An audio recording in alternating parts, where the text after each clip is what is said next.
we're caught in that spiral of not being able to focus on ourselves because what the world has thrown at us or what we need to be prepared for. And more often than not, our body takes the brunt of that because we look to food for joy, happiness, to feel a sense of fullness. It's a space filler. It brings families together. We relate around food. So much of our lives, personal and familial, are surrounded around food. It makes you feel good. There's a timing to it, meaning that the family gets together at this time.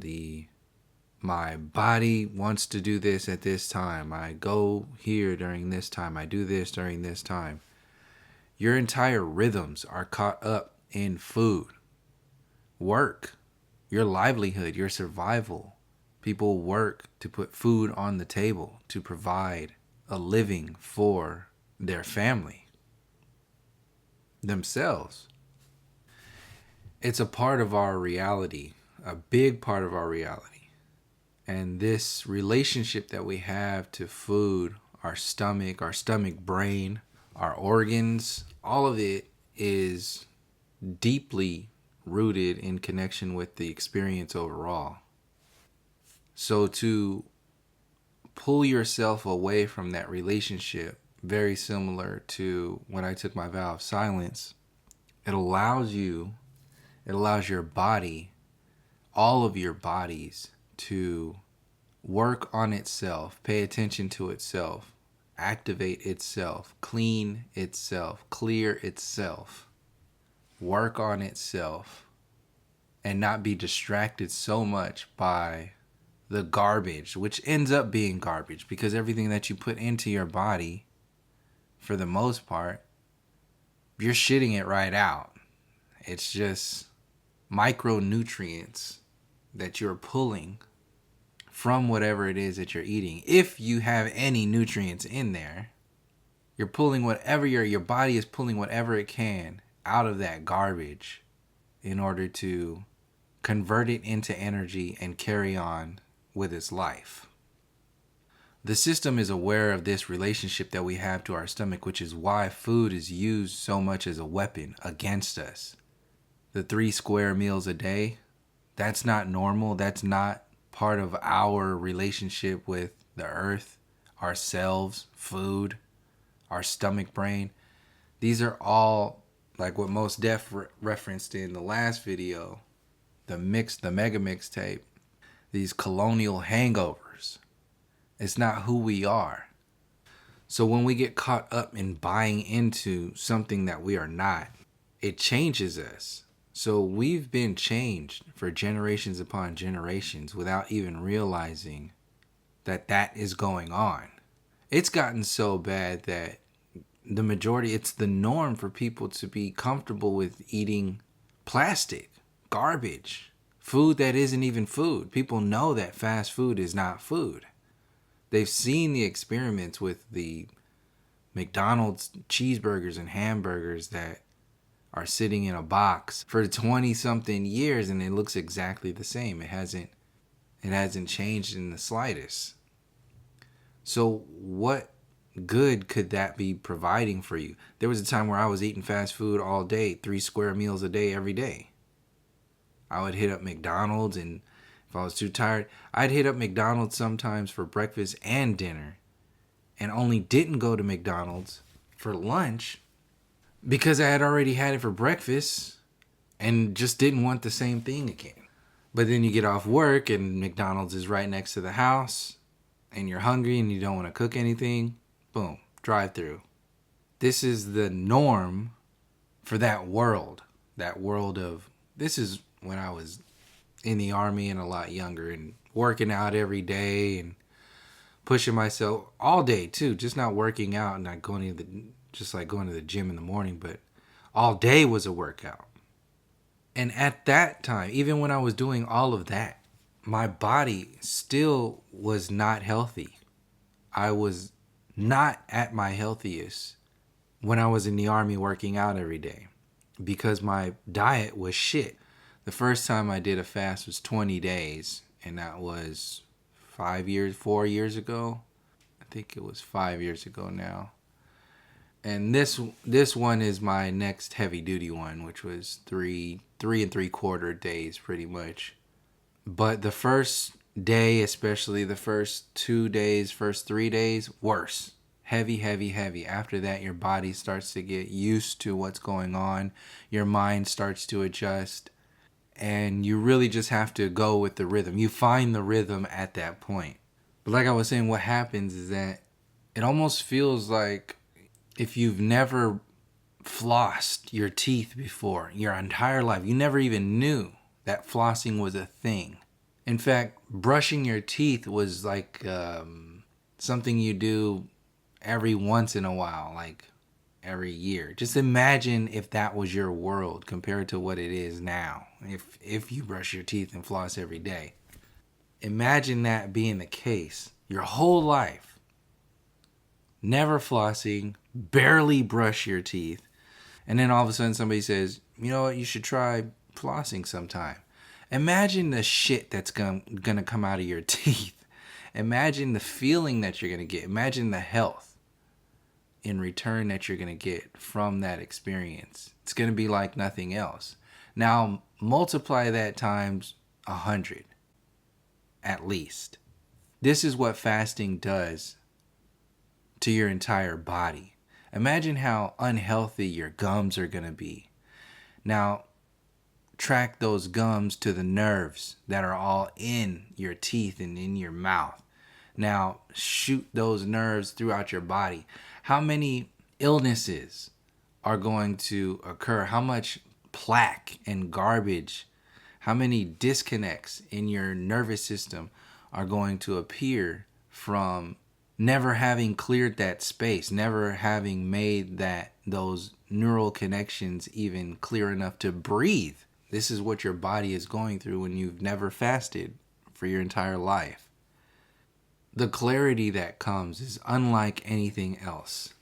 And like I said, not just the clarity of the body, but the clarity of the mind and the clarity of what people call the soul, the spirit, whatever that is. That relationship with the soul becomes deeper, heavier, more clear. But overall, the biggest clarity adjustment is the mind. Because it's your mind that's constantly running. And what I have a different relationship with fasting, because taking that vow of silence for a year is a form of fasting. And the same mechanisms that are relating to stopping yourself from eating or wanting to eat are similar to stopping yourself from speaking and wanting to speak. It's the same thing.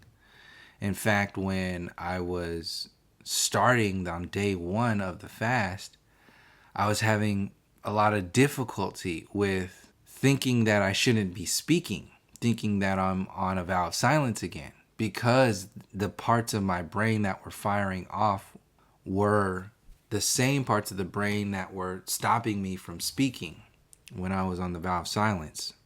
And it was a real thing. Somebody would ask me something and there would be a hesitation in there that was exactly the same hesitation that I developed during the vow of silence. And it would take me a microsecond to realize that, oh, you're not on a vow of silence. You're just on a fast right now. It's okay. You can speak. I had to do that process for over 24 hours. It was pretty intense, but this just goes to show how much this thing that we're doing, this cleansing, is more about the mind than the body.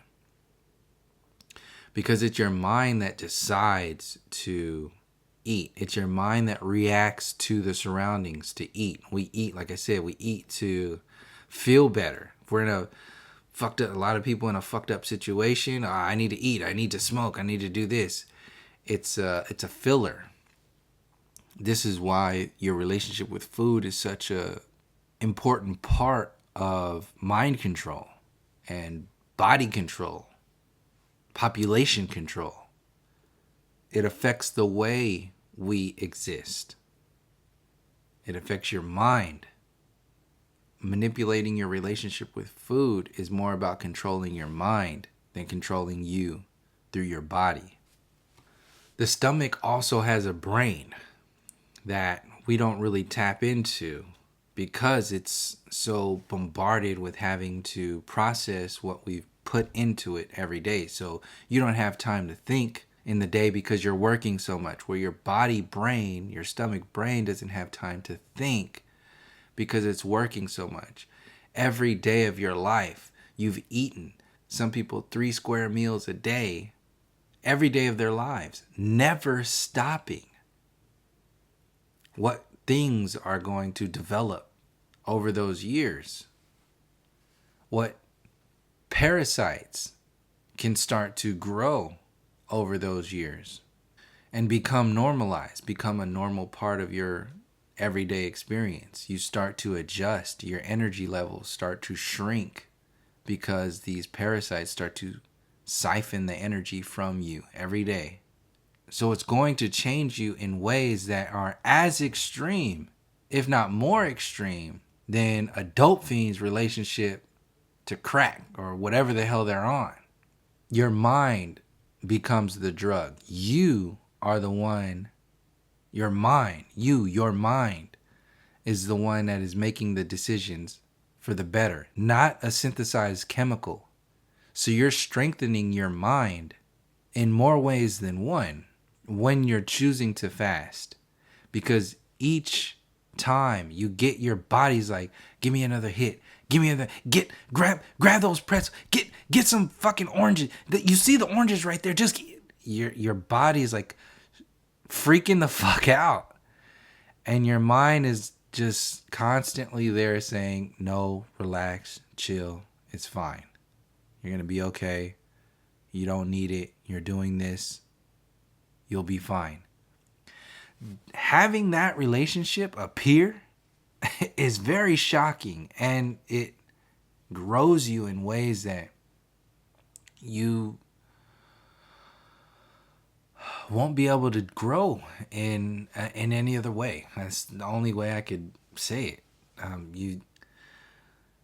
It's like introducing yourself to a teacher that you can't meet until you reach a certain level of maturity. And that teacher is you, your body, your mind. You can't go there unless you force yourself to go there. So just imagine what you would do as a doctor for yourself. This is what fasting does. This is what your mind does during a fast. So there's a mental clarity that comes during the fast, because the body focuses all of its energy on the mind over the body. So you're, in a sense, taking your mind more than the body. You're taking your mind, at the very least your stomach brain, to the gym. When you're doing that, it's getting stronger, and the relationship that your stomach brain has with your mind starts to activate. Whereas before, it's been working so much, it can't do anything. So you don't really have a relationship with your stomach brain. So that's another level that shifts, that changes, that you won't have access to unless you do this. I was saying it during the fast that it's funny that they call it fasting, because when you're fasting, everything actually slows down. Your processing slows down. Your brain starts to relax. Your body starts to relax. Just think of how your mind is constantly running when it needs to eat. I need food right now. Now imagine turning that motor off. It's like an engine running, and you're constantly leaving it on idle. But imagine turning it off. A car running for its entire life, and you never turn the key off. Turning that off, what's going to happen? It changes you. Your body can cool down. The fluids can rest. There's a clarity. And then when you start it back up again, there's a flushing of, oh, wow, there's so much shit that happens. But like I was saying before, the biggest thing that happens that I've seen is your mind slowing down during a fast. It's crazy. That's the biggest shift that happens. Your your body obviously slows down. You have to slow down. So this is why, like I was saying before, there are factors involved in choosing to go on a fast. For me, I always choose the winter time because the weather is going to be conducive for hanging out inside, and the days feel shorter in a sense that there's not too much sunlight out there. There's less time to be doing what you're doing. That's another factor. If it's raining, I can't be going outside doing anything anyway. So if there's a string of a few days where it's going to be wet, I'm going to be like, okay, let's do this. But the time frame, the day has to be slow. It has to be, for me, to choose to do a fast, because my body's going to slow down. My reaction time's going to slow. Everything's going to slow down during a fast. So I have to choose a time that is going to be slow anyway. Because if you're slowing down when you should be moving fast in life, it's going to make your fast even more difficult. You don't want to have to be thinking about anything else other than focusing on keeping your mind right during a fast. So try to cut as many variables out of the equation as you can in order to maintain a healthy equilibrium.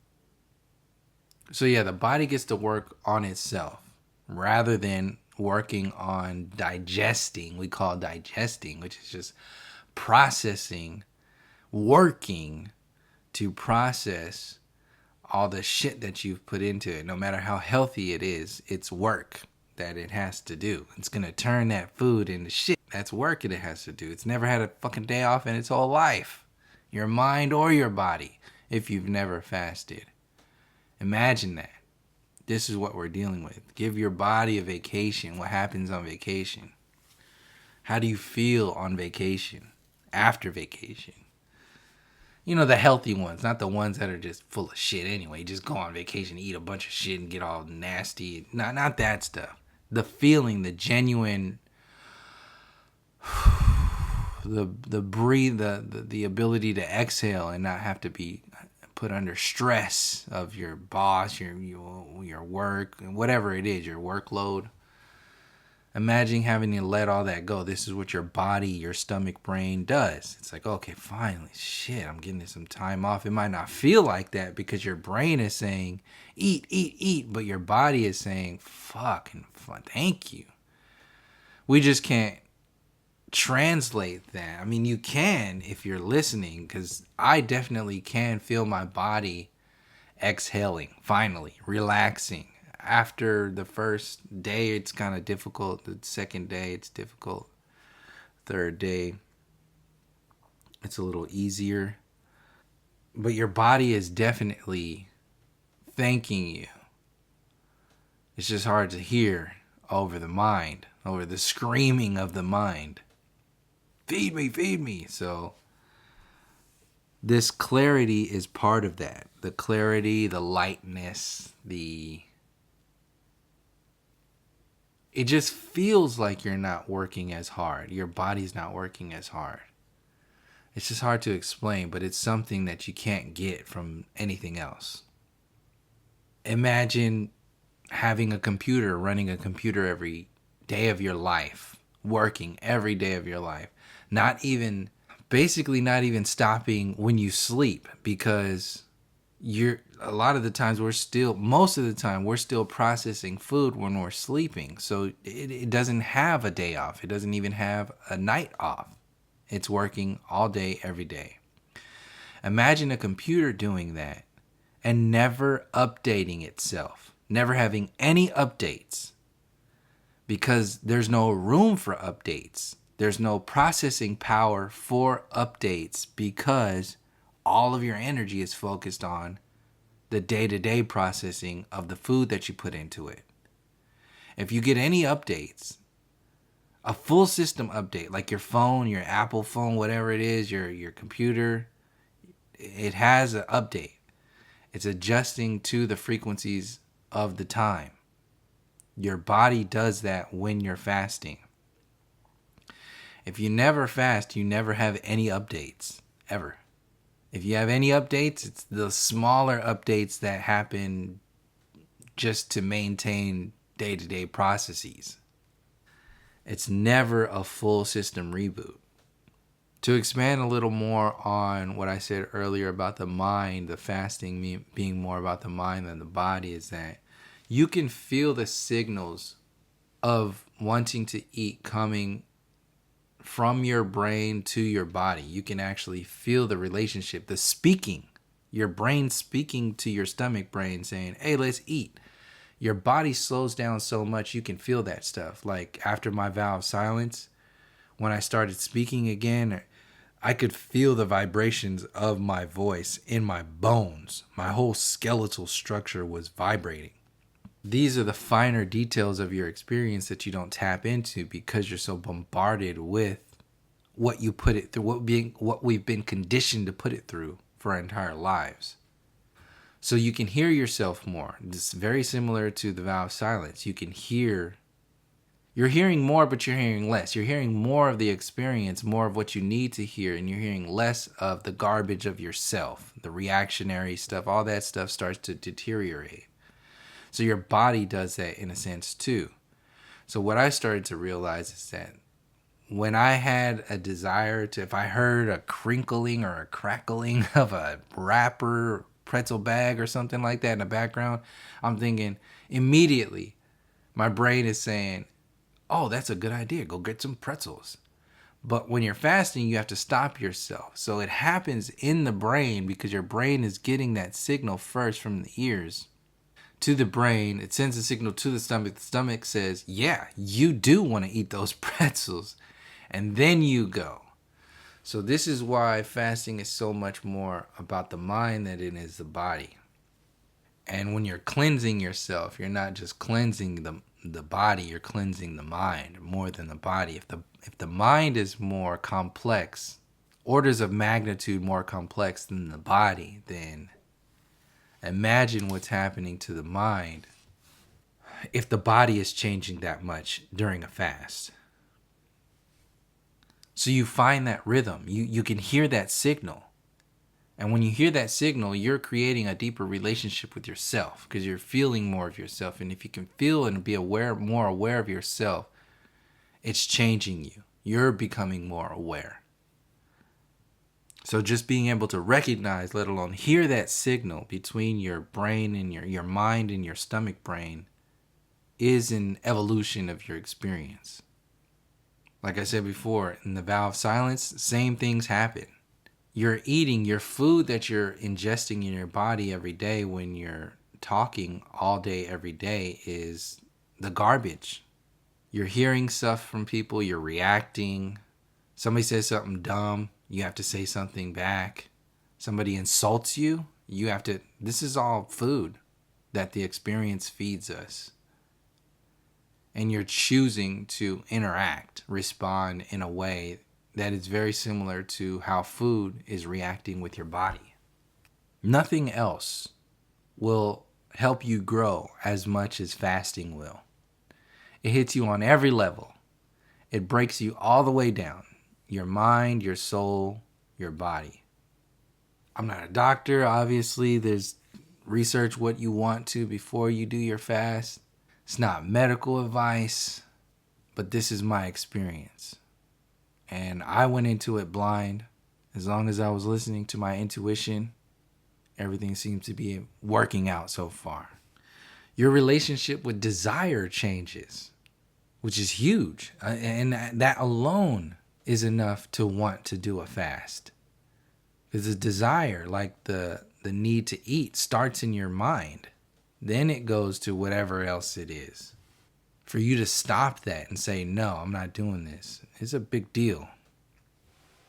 Your rhythm changes. Your relationships with other people changes. Your relationship with yourself changes. That's why it changes your relationship with other people. Your relationship with desire, or your relationship that your mind has in the connection to the stomach brain. All that changes. It changes you in every single way. There's nothing about you that doesn't change when you fast. You'll see a part of you that you've never seen before. You'll feel a part of you that you've never seen before. You'll hear a part of your mind that you've never heard before. Your body will thank you for it. It'll adjust. It'll start to feel like this freshness. When you're fasting, you're going down. You're clearing out to the baseline foundation.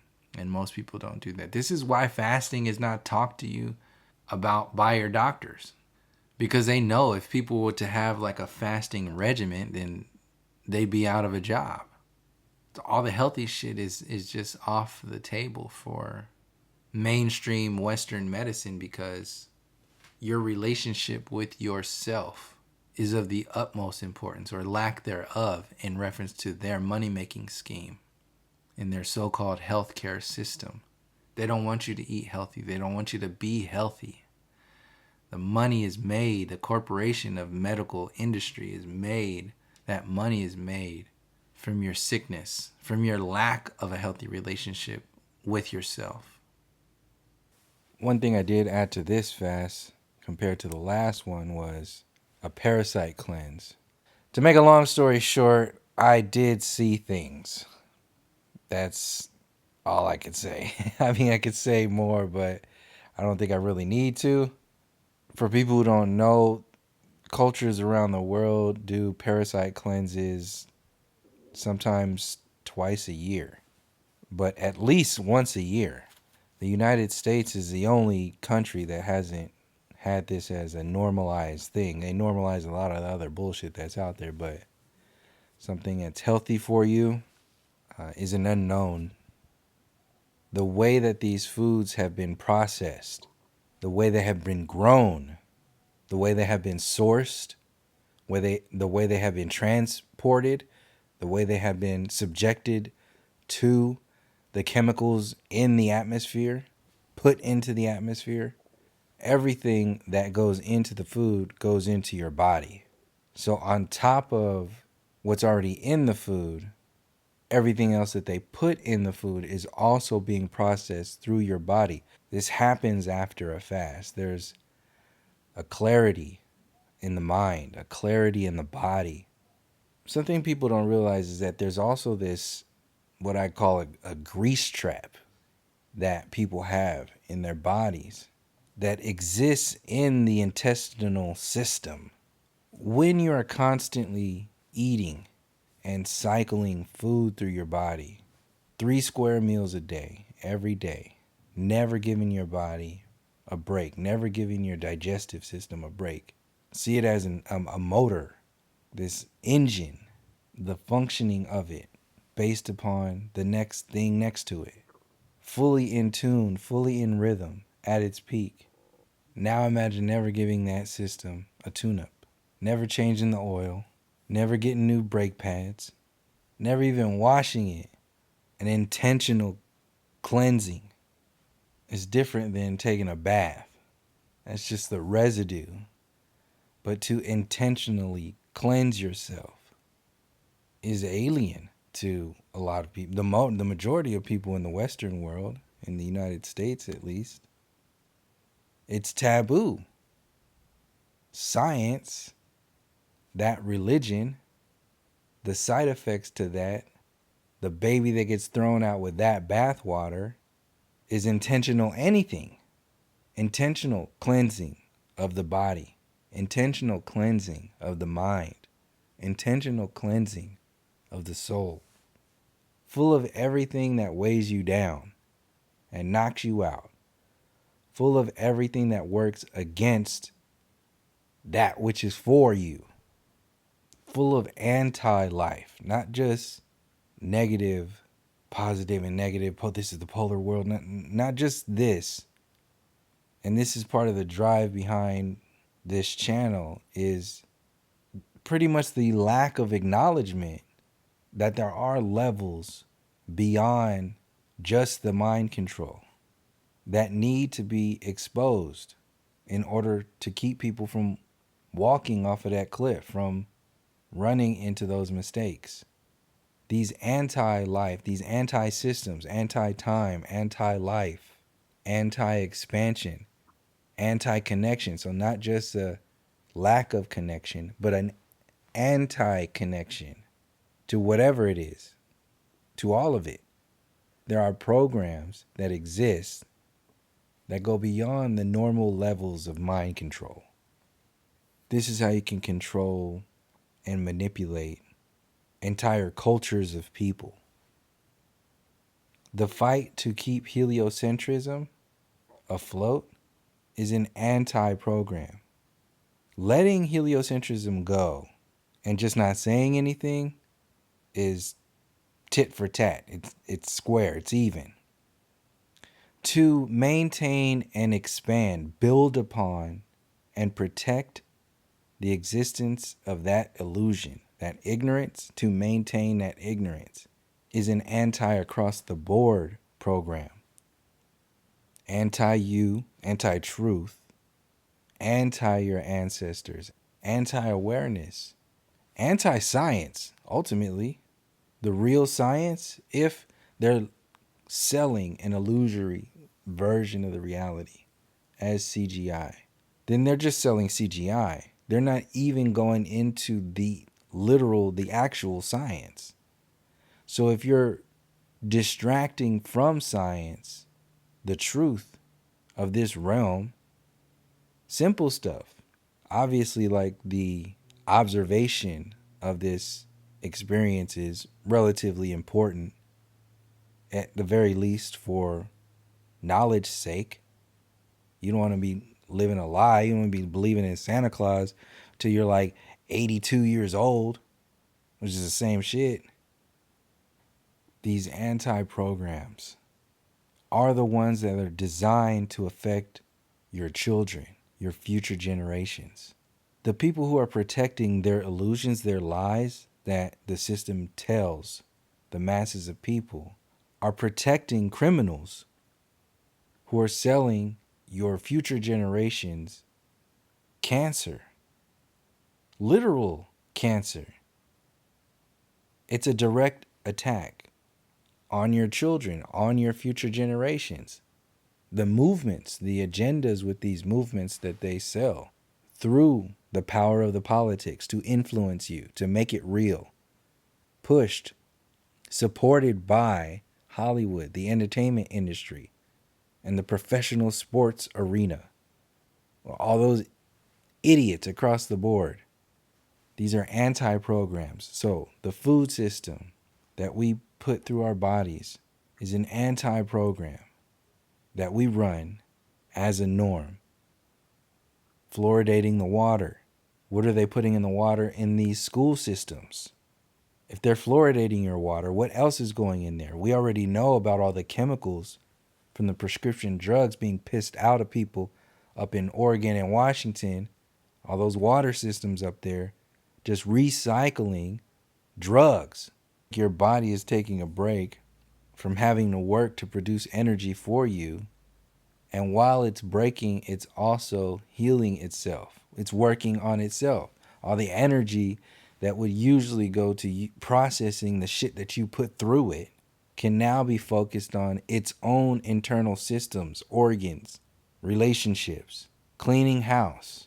And there's a grease trap in there that doesn't get flushed out unless the systems turn off for a little while and get rid of that residual food that you still have in your system. As soon as that's done, your systems are now able to process more waste out of your body because it can focus on the little nooks and crannies in your body, in your organs.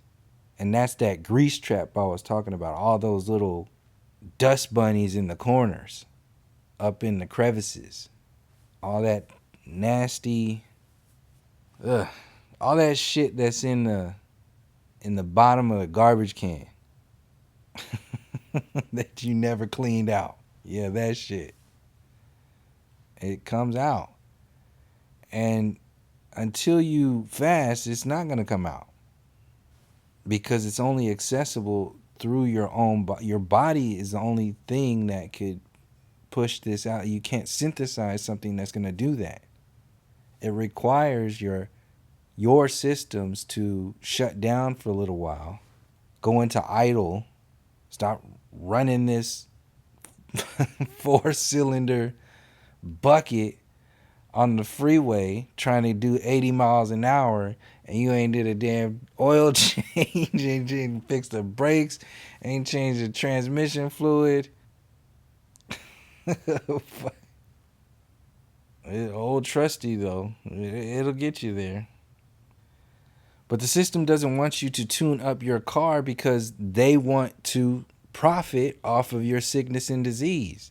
That's why they don't talk about fasting. I told a close family member of mine, an elder, so-called elder, told her I was doing a fast. First response when I explained 3 days not eating just lemon water. First response without hesitation. Oh, that's not healthy.